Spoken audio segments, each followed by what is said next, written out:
A year ago, I started sharing daily parenting insights. At the time, I wanted to share what it's like to parent a young adult that has mental health challenges and struggles with substances so that other parents didn't feel isolated and alone like I once felt. Looking back, I didn't realize I was documenting something much deeper. I was documenting my own growth. Over the past year, I've learned about boundaries, letting go of control, positive communication, self-trust, empathy without losing myself, staying connected with courage, and so much more. And then, this week, we've had a couple of difficult things happen. And I have caught myself wondering, have I really grown at all? That's when I realized something important. Growth isn't measured by whether hard days still happen. It's measured by what those hard days mean to us. Today, I want to talk about what one hard day no longer means to me. Just recently, I had one of those moments that reminded me this journey isn't over. I was out of town for the 4th of July holiday, and one evening I called my son just to check in. He didn't answer, so instead of sending my usual text, I left a voicemail asking him to call me back. The next morning, I happened to watch a recording from our security camera at home. I saw him talking on the phone, and I heard him say something about my voicemail. Then he called me a name that no mother wants to hear her child use. It hurt. Not because I haven't heard hurtful words before, but because in that moment, it felt deeply personal. Almost immediately, my mind started writing a story. He doesn't respect me. Maybe he doesn't even love me. After everything we've been through, how are we still here? Those thoughts came quickly, and honestly, I didn't respond the way I wish I had. Some of my texts came from hurt instead of steadiness. I found myself trying to convince him that what he said meant something about how he feels towards me. Looking back, I can see I really wasn't trying to listen or understand him. I was trying to make sense of my own pain. That realization has hit me hard because after spending the last year talking about boundaries, emotional regulation, and responding instead of reacting, I still found myself pulled into old patterns. Not trying to fix him this time, but trying to make sense of the hurt. As I've reflected on it, I've realized there is still work for me to do. I'm still learning to separate what happened from the story my mind immediately creates about what happened. I'm still learning that feeling hurt doesn't mean every conclusion I reach in that moment is true. I'm still learning to let my nervous system settle before deciding what something means. None of that excuses being spoken about disrespectfully. Healthy relationships still require accountability, but my growth isn't measured by whether my son or someone else behaves well. It's measured by how I choose to respond when they don't. A year ago, a moment like that probably would have convinced me I had lost all the ground I had gained. Today, I understand something different. For a long time, I believed growth looked like this.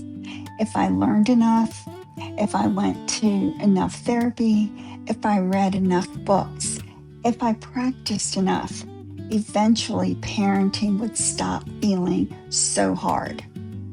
Not because life would change, but because I would somehow reach a point where difficult moments no longer affected me. I don't believe that anymore. Today, I understand that growth isn't becoming someone who never struggles. It's becoming someone who recognizes the struggle without letting it define the next decision. That has been one of the biggest changes in my own journey. Today, one hard day means something very different. It doesn't mean I've failed. It doesn't mean I have forgotten everything I've learned. It doesn't mean all of my progress disappears overnight. It simply means I'm human. I'm a mom who loves deeply. It means I'm an individual who's still learning. What has changed isn't the presence of difficult moments. It's the way I return to myself afterward. Instead of asking, what's wrong? I find myself asking, what do I need right now to stay connected to myself? Sometimes that means waiting before responding. Sometimes it means reaching out to one of my mom friends. Sometimes it means taking a walk. Sometimes it means reminding myself that my son's journey and my journey are connected, but they are not the same journey. That shift has changed everything. People sometimes ask, so what do you actually do differently? The answer isn't one big thing. It's dozens of small choices. I pause before reacting. I notice when fear is writing the script. I ask whether I'm responding from love or from anxiety. I remember that I can care deeply without taking responsibility for one of my children's choices. I remind myself that my peace doesn't have to rise and fall with every change in my son's life. None of this is dramatic. Together, they change the way I experience parenting. One example comes to mind. Recently, my son was pushing back on a boundary I had set. He questioned my decision and kept trying to get me to change my mind. I could feel my body reacting almost immediately. My heart started racing. I felt my blood begin to boil. That familiar urge to defend myself, explain my reasoning one more time, or engage in another round of back and forth showed up almost instantly. But this time I noticed it. I paused. I took a deep breath. Instead of reacting, I simply said, I've made my decision. That was it. No long explanation, no defending, no trying to convince him to agree with me. His response? Okay, period. Just like that, the conversation ended.